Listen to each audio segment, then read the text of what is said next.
Olá, olá, muito boa tarde. Daqui é o Pedro Tomás Ngonga, angolano, estudante do curso de Relações Internacionais na Universidade Federal de Brasília, UNB.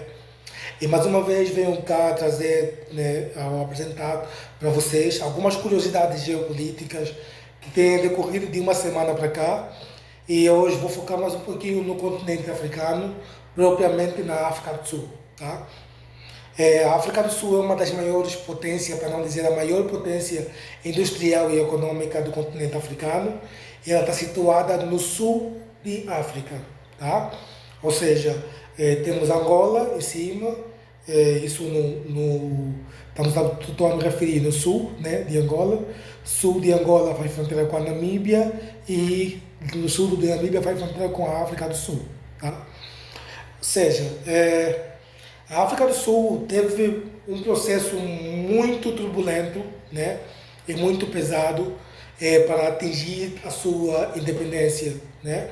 Então eu vou tentar ir buscar um pouquinho esse processo histórico bem telegraficamente para conseguirmos compreender o que está se passando na África do Sul atualmente. Certo. Sabemos que a África do Sul foi um país colonizado pela coroa britânica, né, pelos ingleses, por isso que a sua língua oficial é o inglês, e fora do inglês tem como língua também o Zulu e outras línguas que lá são mais ou menos ditas como regionais. Tá? É, a África do Sul, quando colonizada pelos ingleses ou britânicos, ela consegue a sua autonomia.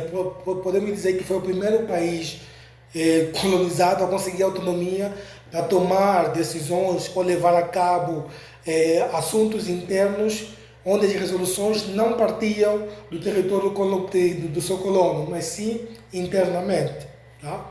Ou seja, através da criação da Commonwealth of Nations, pelo Parlamento Britânico, mediante o Estatuto Westminster, né?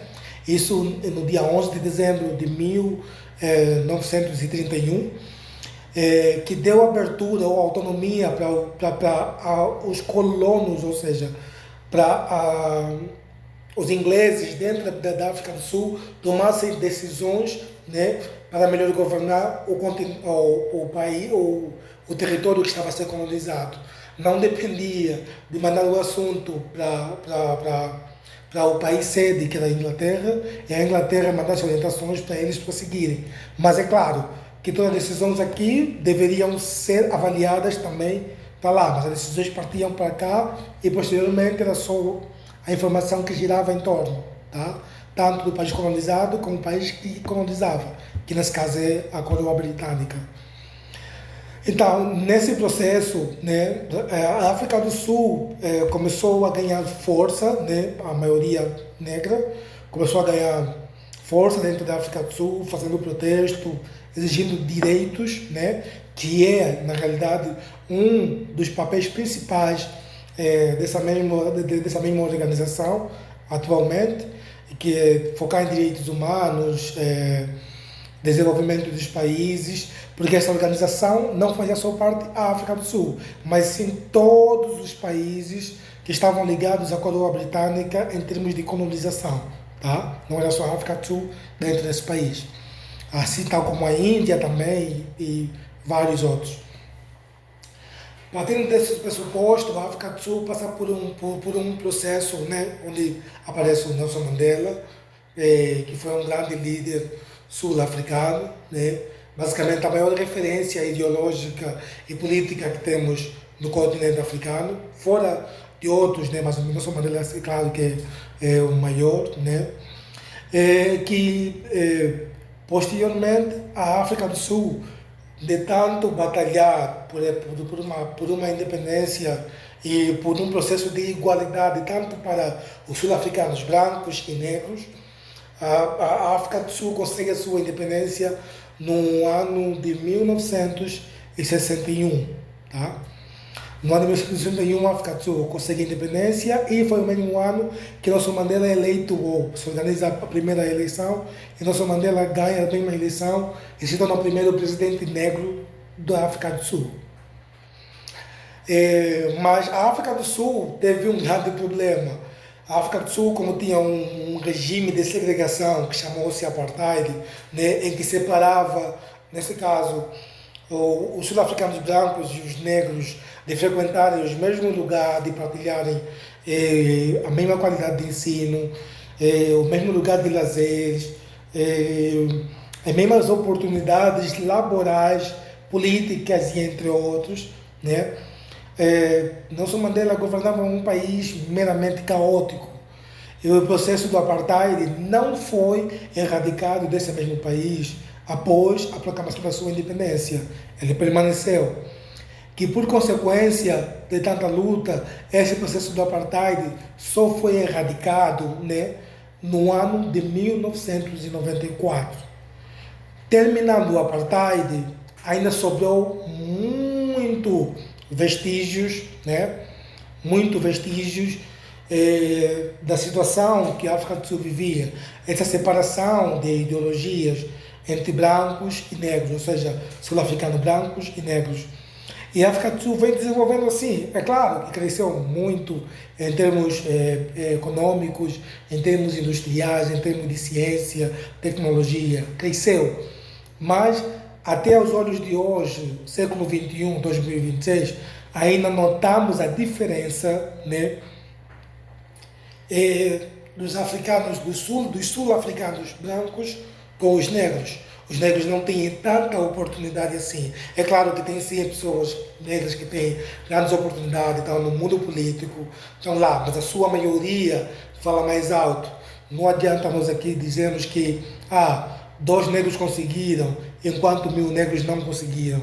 É nulo. Aqueles 2 não fazem nem sequer 2%, ou seja, não fazem nem sequer 10% da população que está de fora desse mesmo sistema. Então, mas se for ver os sul-africanos brancos, eles ainda têm oportunidade, eles têm várias aberturas para desenvolver, para criar, tem toda essa facilidade. Então, de uma semana para cá, a África do Sul, próprios negros sul-africanos estão a organizar uma ação de expulsar todos os imigrantes africanos que estão dentro da África do Sul. E sabemos que países como Burundi, países como Congo Democrático, que têm conflitos armados, né, no seu território, que vão à procura de melhores condições de vida, à procura de como sobreviver, tal como também Moçambique, que basicamente tem a mesma estética com Angola em termos de governança, não há tantas oportunidades assim. São os povos que mais imigram para a África do Sul na procura de melhores condições de vida. E posso dizer que esse é o maior pecado que eles cometem, porque imigrando para a África do Sul, eles sabem que vão enfrentar, é claro, o racismo. A África do Sul é o país africano com maior índice de xenofobia, acho que na África toda, não tem igual. E essa xenofobia não é só de branco para negros, mas também de próprios sul-africanos negros para imigrantes africanos negros. Tá? Inclusive tem um vídeo de uma jovem, se eu não pesquisei o nome, eu não soube, ela fala para um imigrante, acredito que seja de Moçambique, we are trying to fix our country. Nós estamos a tentar arranjar o nosso país, tá? Nós não, we don't want this kind of African people right here. Nós não queremos espécies de africanos aqui. Ou seja, é como se o africano moçambicano, o africano angolano, o africano congolês não fosse um africano de verdade. É como se populações de outros países de África não têm direitos, né, de começar a sua vida em outro território africano. Ela também diz que nós estamos cansados de ver povos africanos a emigrarem para o mundo todo. Ou seja, africanos que saem de África, dos seus países de origem, e vão para a Europa, para a América, até mesmo para outros países de África, os sul-africanos estão cansados. São frases dela no vídeo, falando na cara de outros africanos. E não são pessoas que trabalham na Polícia de Imigração Estrangeiras, não. Não são ministros que estão a fazer isso, não são nem sequer policiais. É a população civil. Eles deram um nome a essa operação. Se eu não estou em erro, é Operação Bring Back ou Operation Let's Up, alguma coisa do gênero. Depois eu vou pesquisar e vou mandar aqui para vocês. Então, essa dita operação que está a ser realizada é de parar todo mundo, não importa quem você, quem seja, que eles não entendem que você não é sul-africano, eles pedem toda a documentação, jogam-te dentro de um ônibus e mandam-te para o teu país. Eu não sei como está a ser feito isso, mas é o que os vídeos mostram, tá? Inclusive comerciantes que têm lojas lá, acredito que pessoas de grande porte, acredito que estrangeiros ou imigrantes, né, africanos que têm empresas grandes lá, que geram emprego para outras pessoas, para os sul-africanos, acredito que esses aí acho que não vão ser tocados. Para pessoas que têm pequeno comércio, como shopping, ou seja, lojas, né, nós chamamos cantina em Angola, essas pessoas estão a ser fechadas no seu estabelecimento, exigido documento por alguém que não tem autoridade para exigir documento, posto por caminhão ou por um ônibus ou outro autocarro, como falamos em Angola, e mandado para ser levado para o seu país de origem. E em suas defesas, a narrativa que se usa é que, desculpa, é que os africanos, né, eles emigram para a África do Sul, apresentam mão de obras baratas, isso prejudica os sul-africanos, né? Ocupam as suas vagas de emprego, isso prejudica os sul-africanos e criam maior índice de criminalidade e maior índice de desordem, desorganizam os países.